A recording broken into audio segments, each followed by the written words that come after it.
Okay, welcome back. Here we are with part two of George Orwell's Shooting an Elephant analysis. And we left off at the first paragraph with the thesis. I was hated by large numbers of people. First line of paragraph 1, page 3 of your 75 Readings Plus. He says, the only time in my life that I have been important enough for this to happen to me. So, wow. Didn't view himself as too important, maybe some self-confidence issues, maybe not, maybe just being realistic. But we're getting some insight into this character. He's, of course, a real person, George Orwell, but we're learning more about his experiences as a character in his own, if you will, autobiographical story. He says, I was a subdivisional police officer of the town, and in an aimless, petty kind of way, anti-European feeling was very bitter. So there's one allusion to the thesis of being hated by many people. No one had the guts to raise a riot, but if a European woman went through the bazaars alone, somebody would probably spit betel juice over her dress. Wow. Quite overt, spitting on someone who is looking and representing something so different from the majority of the population. Wow, that sounds pretty awful, sounds pretty hateful. As a police officer, I was an obvious target and was baited whenever it seemed safe to do so. When a nimble Burman tripped me up on the football field, and the referee and other Burmen looked the other way, the crowd yelled with hideous laughter. So we usually think of laughter as something positive, right? Hideous sounds like it's awful, horrible laughter, if you will. Wouldn't you think? This happened more than once. In the end, the sneering yellow faces of young men that met me everywhere, the insults hooted after me when I was at a safe distance, got badly on my nerves. The young Buddhist priests were the worst of all. There were several thousand of them in the town, and none of them seemed to have anything to do except stand on street corners and jeer at Europeans. Jeer, make fun of. So we say to ourselves, well, Orwell's thesis in this paragraph, the very first sentence here, where are we at? Yeah. Was, the argument that he was hated by large numbers of people. Did he give us specific examples to support that argument? Sure he did, many. That's good writing, good narrative storytelling right here, setting up the situation, telling us what's going on, and giving us example after example after example to support that thesis. And that's what we want to do in any kind of writing that we're doing for this course. If you have an opinion, state it. Doesn't matter what it is. And come up with as many specific examples as you can to support it so that just about anyone can get a frame of understanding, right? Paragraph 2. All this was perplexing, confusing, and upsetting. For at that time I'd already made up my mind that imperialism was an evil thing, and the sooner I chucked up my job and got out of it, the better. Theoretically and secretly, of course, I was all for the Burmese and all against their oppressors, the British. Well, isn't that ironic, huh? The contrast. Here are the people who are picking on him, causing him so much trouble, but yet secretly he understands them and is in favor of what they're doing. He considered the British, who he works for, who he is, as the oppressors. Think about that. If you've ever been in a job or situation where you have some work to do, maybe your job is to function in a certain way, but you don't believe in it at all. You think it's wrong, you think it's horrible. This could be anything from working in a legal firm to a fast food restaurant, if you will. Somebody tells you to do something a certain way, you know it's wrong, you don't believe in it, but you got to do it anyway because the pay's good, or you need the job, or you've got to have that to depend on.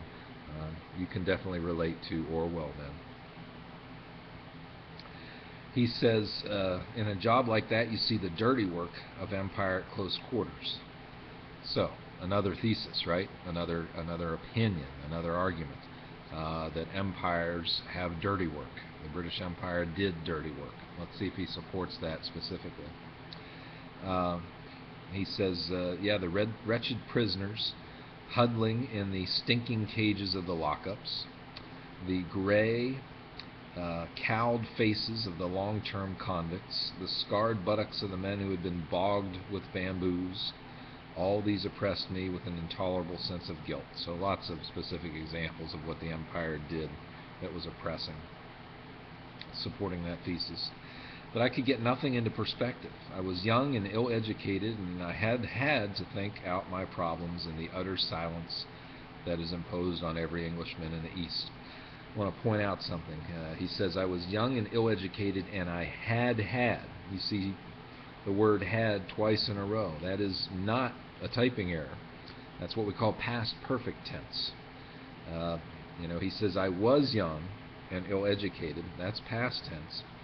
But then he says, I had to think about, meaning that what he thought about before he was young and ill-educated, if you will. If he had to think about it, it's something that is happening before what he's telling about now.